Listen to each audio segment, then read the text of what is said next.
Klabu ya Simba imeanza mazungumzo rasmi ya kuwania kiungo mshambuliaji hatari Souleymane Fofana inayepiga katika klabu ya ASEC Mimosas ya nchini Ivory Coast. Kwa mujibu wa taarifa kutoka vyanzo vya kuaminika ndani ya klabu hiyo, Simba tayari imetuma ofa rasmi kwa uongozi wa ASEC Mimosas ikionyesha dhamira ya kumsajili nyota huyo katika dirisha kubwa la usajili. Uongozi wa Simba umeelezwa umevutiwa na kiwango cha juu kilichoonyesha Fofana msimu huu, jambo lililopelekea kuanza kwa mazungumzo mapema ili kuwahi ushindani wa klabu nyingine zinazomhitaji mchezaji huyo.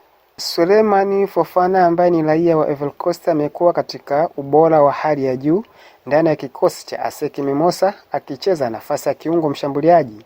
Katika msimu huu pekee amefanikiwa kufunga mabao 9 katika mechi 16 alizocheza, sambamba na kutoa pasi 5 za mabao ani asisti, takwimu zinazodhihirisha mchango wake mkubwa katika safu ya ushambuliaji. Mbali na takwimu hizo, Fofana ametajwa kuwa na uwezo mkubwa wa kutengeneza nafasi za kufunga, kupiga mashuti ya mbali yenye nguvu na usahihi, pamoja na kuwa na maono mazuri uwanjani. Uwezo wake wa kubadilisha matokeo ya mchezo katika nyakati ngumu ni miongoni mwa sifa zilizowashawishi mabosi wa Simba kuingia mezani haraka kwa ajili ya kukamilisha dili hilo. Inaelezwa kuwa benchi la ufundi la Simba limependekeza jina lake kama sehemu ya mkakati wa kuimarisha safu ya kiungo na ushambuliaji kuelekea msimu huu, hususani katika mashindano ya ndani